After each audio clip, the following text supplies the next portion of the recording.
Sugar Daddy Podcast, yo. Learn how to make them pockets grow. Financial freedom's where we go. Smart investments, money flow.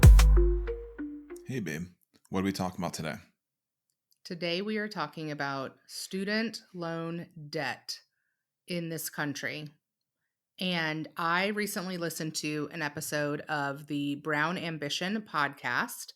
It's one of my favorite podcasts, hosted by Mandy Woodruff Santos and Tiffany Aliche, sometimes known as the Budgetnista. And Tiffany was actually invited to a congressional debriefing on student loan debt at, I believe it was at Kamala's house, so at the vice president's house. And they put together this report by Elizabeth Warren, and then they shared out this information. But the episode was so shocking to me that I instantly came home and I said, oh my gosh, you have to listen to this episode, and we need to tell our listeners about this information. So definitely want to give credit where credit is due. Thank you for Tiffany and the Brown Ambition podcast for making us aware of this really incredible information and for not gatekeeping it. Tiffany, I think, has over 680,000 followers on Instagram, and she's all about, financial literacy and helping build wealth. She's a New York Times bestseller, has written 2 books. And so her sharing these documents as resources is really her way of giving back to the community. She's done a ton of work on actually putting financial literacy into schools as a requirement. And so she does a lot of active work, social action work. What am I trying to say here? Good work. Yeah. Woo. She's really trying to, just make sure that people have the resources that they need to make really great financial decisions. And so this information that we're going to share today is coming directly from the document that has been prepared by Elizabeth Warren and her office. So we hope that you leave this conversation kind of enraged, honestly, because we are in an election year, and we are not only voting for the next president and vice president, but we are also voting for people who put laws and block laws left and right? Put laws into place, block laws. And I know I had student loans, you had a tiny amount of student loans, but the majority of Americans right now are sitting on a ton of student loan debt. And it really is debilitating and crippling in a variety of ways. So we have some stats to share with you. And, it's just, we want to share this information with you. Did I miss anything before we kick off? No, I just want to, point out that whether or not, student loan forgiveness being, something that's actually going to fully happen, has happened to a certain extent, but whether or not it's fully going to happen, there's seems to be people that, obviously believe that it should happen. There's people that disagree with it. It's kind of a conversation even about that, because I think there's also a lot of misconceptions behind student loan debt overall. Because I would say the people that are kind of on the other side of, I didn't take out student loan debt, why should you get yours forgiven when I could have taken it out and done the same thing? Or I paid off my student loan debt, why shouldn't you pay yours? I think one of the biggest misconceptions is that people are taking out student loans and then just having all of it forgiven, when in reality, what they're fighting for is for people who've already paid back what they took out and some. It's just the initial excessive interest rate that was on them.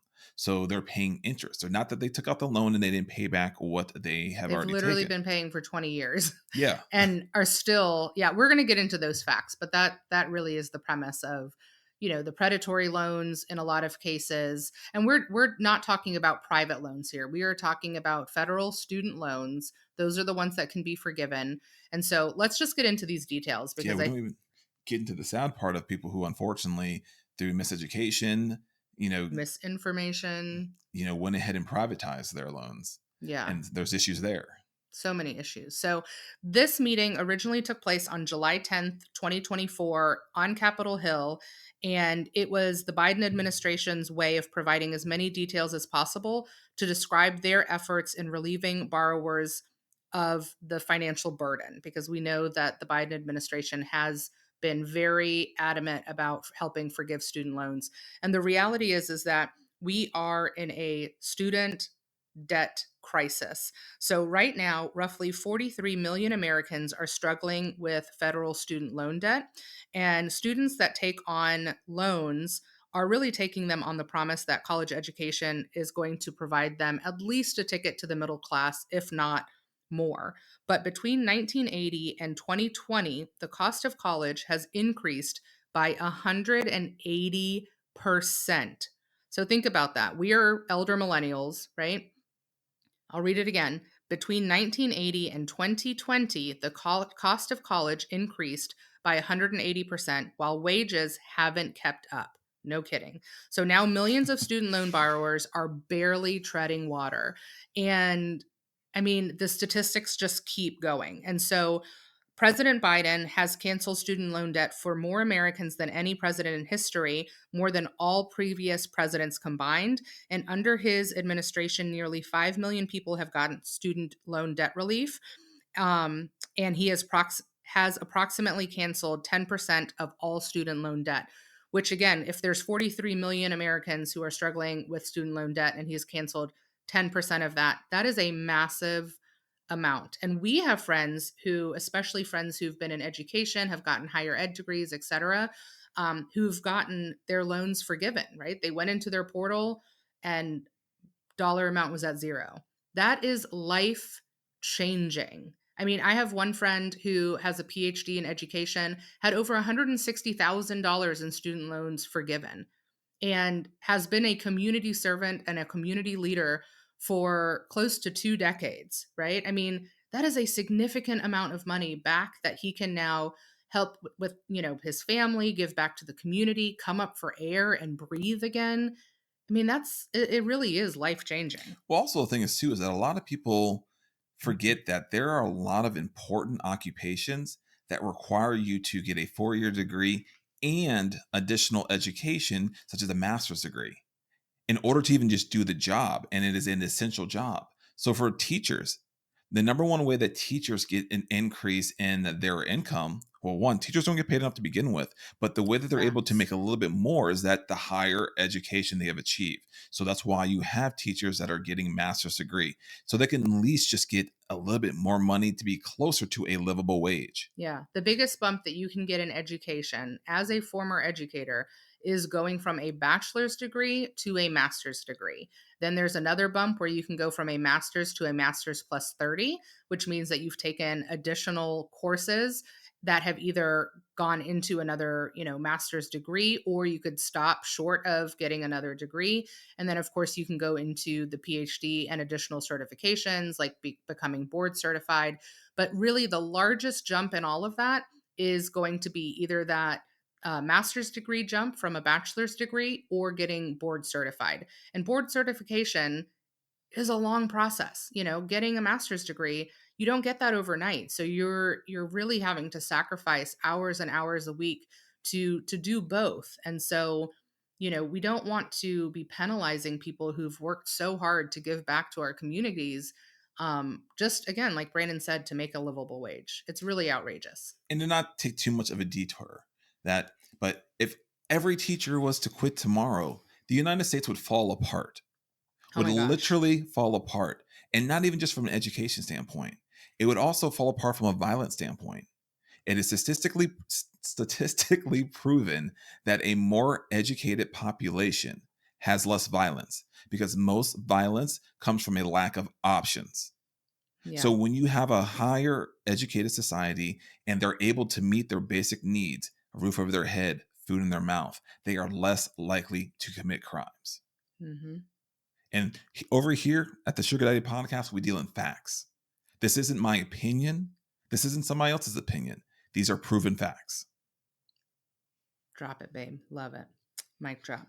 So obviously, we know that the Republicans are working overtime to block student debt cancellation, and the Republican-led states and special interest groups have filed lawsuit after lawsuit to block Biden's cancellation plans. And in June 2023, a Trump-stacked Supreme Court blocked President Biden's initial plans to cancel student loan debt for around 40 million Americans under the HEROES Act. But the Biden administration did not let the court setbacks stop them. Instead, they adapted and found new ways to deliver on their promises. And so if you have student loans and you've been paying attention, there are programs that you can and should look into if you have not already. So there is the public service loan forgiveness. And I know this is a special one for some of your clients, right, babe? Because, if you're in that public service realm, you're working for a federal, state, local, tribal government or any kind of other qualifying nonprofit organization for 10 years or more, you can have your loans forgiven. And the PSLF, the updates they did to it is huge because prior to that, you had to basically be a perfect steward of your student loans. So you couldn't have missed any payments or anything of that nature. Where with the new program, they actually loosened some of those requirements. So some individuals who maybe previously would not have qualified for that forgiveness now may qualify for the forgiveness. And also to kind of point out that during COVID, while for student loan payments were on pause, those actually counted as payments. So if you had your student loans on pause for 2 years and you're thinking, oh, I still need to have 2 years to pay off, no, that 2 year pause period counts towards that forgiveness. Which that's huge. And before the Biden administration, actually only 7,000 borrowers had received relief through the public service loan forgiveness, which is insane. It's like, they put these programs in place, but then they don't actually want to have them serve the public, which, is infuriating in itself. You can also potentially qualify for the income driven repayment plans, which is an IDR.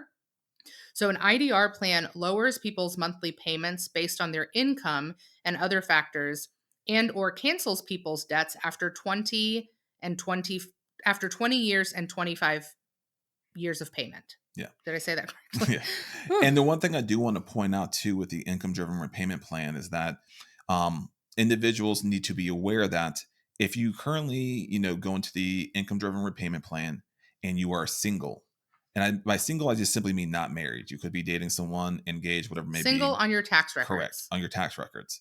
If you get married, you could change as far as your income driven repayment plan being increased because that is based off of the household income. So when you get married and you file your taxes together, now you have a higher household income because you're more than likely dealing with two spouses' income. So what I'm hearing is don't get married until you pay off your student loans. Or I'm just saying, I'm pointing that out because Kidding, I've had individuals that were very shocked when they saw their payment went up automatically. And I was like, well, you got married and you filed taxes. So now your household income is more. So it's just something to be aware of. That's all. Yeah. Yeah. So far under Biden's administration, they have canceled more than 1 million borrowers' student loans through the IDR plans, which is a huge jump because of the new specifications that they have, because previously the number was in the 2 digits, and I can't even say it out loud because it's going to make me gag. But just know that, again, that program was a farce and was not meant to actually help people out, and the Biden administration helped change that. You can also file for the SAVE plan, which is Saving on a Valuable Education Plan, and that is President Biden's new income-driven repayment plan. It's the most borrower-friendly IDR plan, and it's cutting many borrowers' payments in half and dropping some borrowers' payments to $0. So borrowers who keep say borrowers 5 times fast. Borrowers who keep up with their required payments will no longer see their loans grow due to unpaid interest.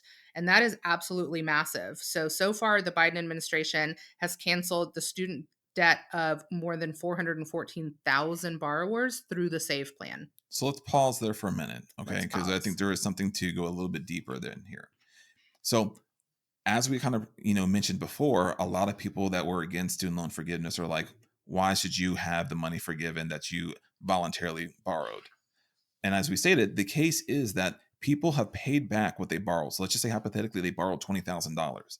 They paid that back and some, but they still have a significantly high balance to pay back because of the interest.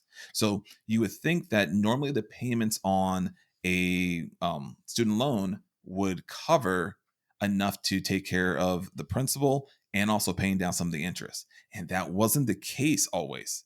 So It's that sometimes, interest. yeah. It just crushes you. Well, the thing is, you would think that would automatically be accounted. And for a lot of student loans out there, it was not automatically accounted. So they were given, hey, this is the amount that you should be paying on a monthly basis.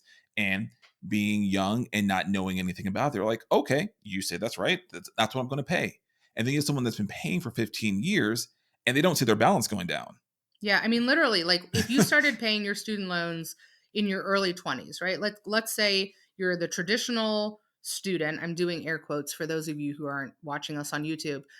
You know, from 18 to 22, you're in college. So at 22, you start paying your loans and you are now 42. There are people who are still paying those loans and that balance is not going down because of the crippling interest. Yeah. They have paid more than what they've taken out and they still owe. And so that's when you hear people say, I'm just going to die with my student loans. They're not kidding. That is literally how it And it's feels. not because they're not paying them. They're paying the monthly payment that has been, presented for them. Yeah. And that's why, like, I really want to stress that idea. Also, for those individuals who are still against student loans being forgiven, it's not taking any money out of your pocket to have it forgiven. Yeah. I mean, Literally my zero money out of goodness. your pocket to have it forgiven. Because once again, these people have already more than likely paid back what they owed and some. And then Yeah. also, student loan doesn't come out of your pocket anyways. Let's get into some of these people. Who are these people taking out the loans? Because these numbers are really going to be mind-blowing. So the majority of student loans are held by those with no household wealth at all. So these are people who do not have assets to start with, right? Think about assets versus liabilities. Your largest asset is usually going to be or is going to be real estate, and then your investments. What do you have in your investment portfolios? Think about your 401ks, your IRAs, etc. Women hold about 2/3 of the student loan debt. We also know that women, especially Black women, have more degrees than Black men, for example. And so you have these Black women who are leveling up, they're getting their education, and they're consumers of this very large debt. And that is why women are holding 2/3 of the student loan debt. Well, this is exactly right here. I have a bachelor's degree. That's it. And I have 2 master's degrees. Okay, so let's talk about people without 4-year degrees. So around 43% of borrowers don't have a 4-year degree. So these are people who weren't able to either finish school or attended community college or went into the trades. So, That's another call out, is that mhm, you people taking out student loans to do trade, work that is needed, you know. right. Because right now there's actually a big issue with not having enough people doing trade and vocational work. Think about your plumbers, your electricians, your welders, your car technicians. Like we need those people. I know I do because I do not plan on learning those skills. So people are still taking out loans to go into those professions and learn those skills, get those licenses, get those certifications. Because it all costs money, and if you're coming from a background where you're in a lower socioeconomic level, you don't have any other option, more than likely. Yeah. And I think that's also another call out, is like, step outside of your own situation. Be empathetic. Like, just because maybe you have, grew up in a household where you guys had a little bit more money, that wasn't an issue. And you're like, oh, well, the other person should pull them up by their own bootstraps. These people don't have boots. Yeah, there are no straps, there are no boots. They are working from ground zero. And it really just comes down to empathy. Again, right? Like we actually like I don't have my student loans in the federal student loan institutions. However, when this finally came through and I saw that millions of people were getting their student loans forgiven and some of our friends included, all I felt was joy and happiness for them. And if you cannot step outside of your situation, whether that is you didn't take student loans or you've already paid for them, don't be that person that feels like your piece of the pie is now gone. Everybody can have pie. Everybody can have a piece. And to Brandon's point, it's not coming out of your paycheck. This is not taking away anything from you. If anything, it's a blessing and a bonus because you're going to have more people in society who aren't stressed out of their minds, who aren't anxious, who aren't angry, walking around in society because of these large numbers of student loan debts that they still have to pay back. Well, also, here's another take that I would say majority of people are not going to think about is if these individuals didn't have these large student loan payments, and I don't think a lot of people, if you don't have student loans, you don't realize how large these payments can be. They can, people forking out $1,000 additional a month for a student loan payment. If they did not have to worry about that student loan payment, half of that could be used as far as purchasing goods within the economy. And that's going to be a boost to the economy. And that's going to be good for everyone. Yeah. I mean, it closes that loop, right? Everything's a cycle. And so the less people you have stressed, anxious, barely making it, the better off we're going to be. Those are the people who then maybe they're paying that $1,000 a month and they can't make it to their kids' soccer game or their kids' performance or their band concert, right? Because they're working 2 or 3 jobs. If they didn't have that payment, now they can show up for their kid. Think about the impact that that has on our community. Think about how impactful it is to have a more present parent because they now don't have to work that extra job. That's huge, not only for our economy and for our schools, but for our children and that ripple effect, right? So, I mean, listen, I don't think there's anything bad that can happen by having people's student loans forgiven. And it's also just like you said earlier, having empathy for other people and also realizing that not everything that's good has to benefit you Right. personally. Right. Like just because there's a possibility of like something that's going to benefit a good portion of the population, but happens that you're not part of that population, doesn't make it negative for you. Like, Right. Just like celebrate. I could think of plenty of programs that I 100% support that do not benefit me specifically, but they are going to help those people who are in need. Yeah, 100%. 100%. I do have a statistic about people of color, and this one I'm going to read twice because it blew my mind when Tiffany said it, and we need you guys to hear it as well. So this is specific to people of color. So 20 years after taking out their student loans, the typical white borrower owes about 6% of their original debt. The typical Black borrower owes 95% of their original debt after 20 years. I'm going to read it again. 20 years after taking out their student loans, the typical white borrower owes 6% of their original debt. The typical Black borrower owes 95% of their original debt after 20 years. That delta, 6% for typical white borrowers and 95% for typical Black borrowers, blew my mind. Like, I don't even know how to process that information. And the reasoning behind it is multifaceted. So it's not just one thing that's causing it. So, one of the things that, is causing that is that majority of people, when they had their student loans taken out, they didn't take them out themselves. Their parents did. So there was a complete lack of education across the board in regards to I can't even talk. I know, it's The so frustrating. specifics of that loan and how it functions. So you might have had people whose parents are not college educated, have no knowledge of this, taking out loans because they want a better life for their child. And then what ends up happening is that they ended up maybe somewhere down the line privatizing the loan, which, especially back in the 2005 to 2010, 2015, there was a lot of predatory private loans focused around student loans. Just a lot where it was just wrong, which is why it's not allowed, which was why they had a lot of changes come from a regulation standpoint of what you can and cannot do, and it's based off of that. So that's a huge issue there.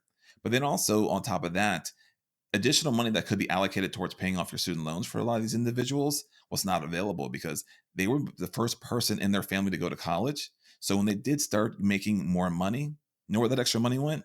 Back to their To help families. out their family.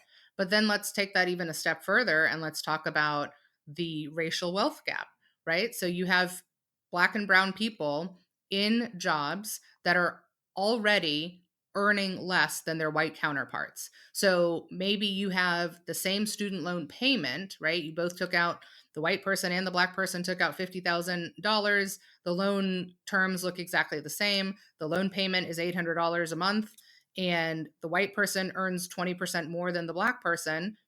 And that delta every month of, man, I cannot keep up with these payments, I cannot keep up with these payments. Maybe they're in default, but the interest keeps accruing. I mean, the scenarios of this 95% versus 6% delta, those are endless, right? Because we know the myriad of factors that contribute to the wealth gap as is. I also want to get rid of the idea that people just think that, oh, it's the reason for it is because the Black people are not allocating their funds properly. That is not the answer. That is Listen, not. That is not it. Now, could that be the case for some people? Yes. But for the majority of people, that is not the case. yeah. If you want, I don't care what color you are, if you want a struggling person to figure out how to budget, give that money to a mom. Give that money to a Black mom. Give that money to a single Black mom. She will stretch that dollar as far as it can possibly go.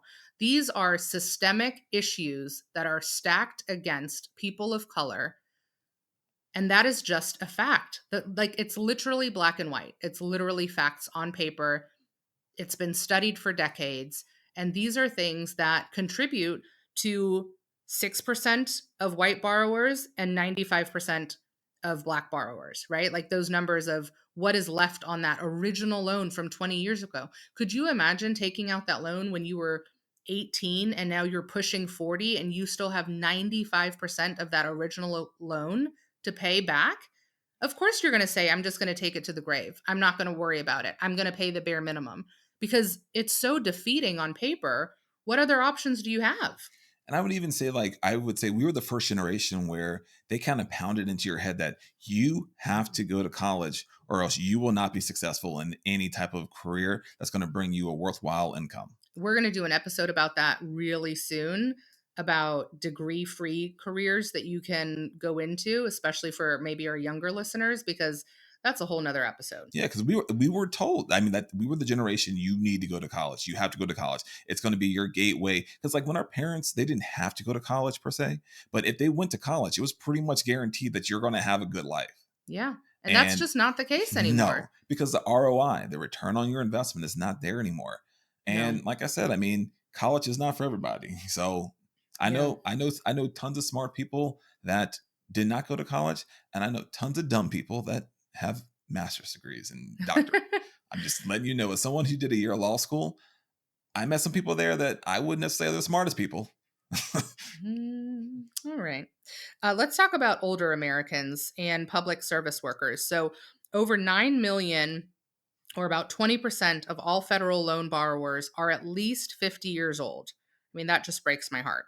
In the past 20 years, the number of borrowers over the age of 60 has increased by 6 times, while the amount of older Americans that owe has increased by more than 19 times. I feel like I messed that up. In the past 20 years, the number of borrowers over the age of 60 has increased by 6 times. So I just, remember when we were younger and you thought that 50 was super old, and now it feels like it's right around the corner. It's less than 9 years away from me. I mean, over 9 million, or 20% of federal loan borrowers, are at least 50 years old. Like, you went to college decades ago. The thing is, too, is that the student loan program has changed throughout the years in regards to how the loans are structured and the more benefits that are available to borrowers. So, for example, like even just the difference of when Jess and I took out student loans to a lot of the changes that were initially put in place during the Obama administration, he made things significantly better for borrowers than than they were just for Jess and I, and that wasn't that long ago. So Yeah. I can only imagine, prior to when I was taking out student loans, what those programs look like. Mm-hmm.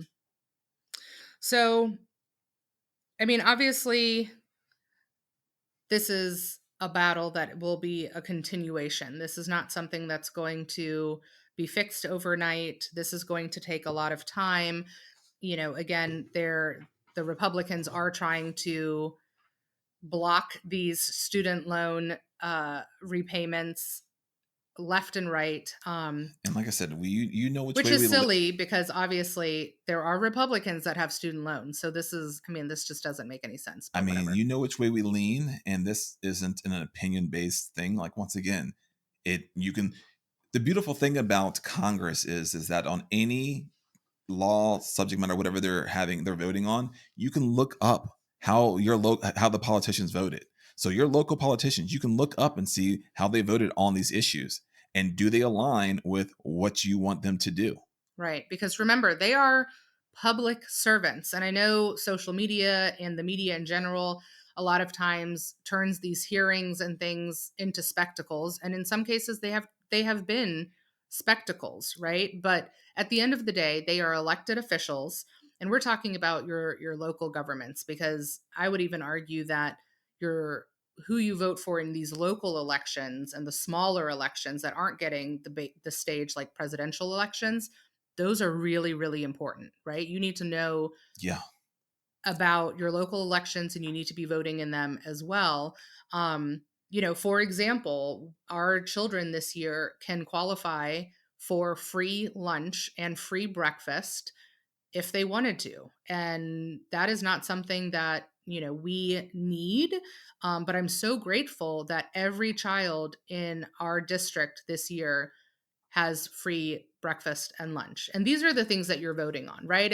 It's the road widenings and where do the stoplights go, and I mean, all sorts of issues that we need to be involved in. So make sure that you're registered to vote, absolutely vote, but also just be informed. And like Brandon said, these are things that you can look up and you can make sure that the people who you are voting on, the elected officials, are doing the service of the people, and we are the people. Yeah, I mean, every politician that's running for office runs on a certain platform, and you can look at the votes that kind of correlate with that platform they ran on, and see if they're voting according to how they told you they would on these issues.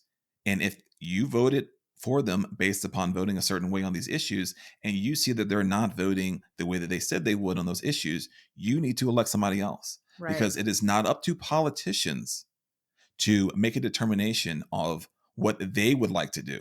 Hmm. They are simply a representative of the people who voted them in. So they should be doing what the majority of people who voted them in wanted them to do. Right. I think we've gotten too far removed from the idea that politicians and politics are this entity of itself and they're able to make all these rules and laws on their own. No, they are a representative of the people. They work for us. Always remember that. Yeah. So we'll leave you with this. President Biden has approved $167 billion in student debt relief for almost 5 million borrowers across the country. Again, that is a huge amount of money. That is a life-changing amount of money. And whether people had $2,000, $10,000, $20,000, or $200,000 of student loan debt relieved, those are game-changing numbers. Those are numbers where they can come up for air, they can become better citizens, they can become better parents, better community members, better employees, better people, because we know what financial debt can cause when it comes to stress, mental anguish, all of that. And so we just felt like it was really important to share these numbers and this information as soon as possible, because we know how many people are affected by this. And again, your vote locally in your local governments, but also in the November elections, are important. And it's so much more than student loans, right? It's women's rights, it's LGBTQIA plus rights. There's so much at stake. It is absolutely the most dire election I think I'm ever going to vote in at this We're point. for equality across the board. Right. Even if it does not apply to us, right? Like Brandon and I are a heteronormative couple, yet we still care about rights for the LGBTQIA plus community. Not only because we have friends in that community, but because it's the right thing to do. Yeah. It's really easy. Like for It's us, so it's really easy. easy. It boils down, do the right thing. Right. Treat people the way that you want to be treated. Very Absolutely. It's simple. just very simple. We can get into so many things, but go register to vote if you have not signed up yet. We'll even add the link into the show notes so that you can easily access how you get registered to vote. And yes. One more thing, if you do, I've listened to this episode. If you are someone out there who still has student loan debt, Yeah. Reach out to your provider to make sure that you have all the updated information. I think one of the biggest things that happens with people is that when they're tight on payments or they're maybe not able to make payments, they shy away from speaking with the provider. And the provider often is more than willing to work with you. So make sure you have all the updated information on your student loans and all the options that are available to you. Yeah, because there's a lot of new plans available. We touched on some of them today, but there are more. And so, again, know your options, have the conversation, don't shy away from it, and make sure that you're in the best place possible.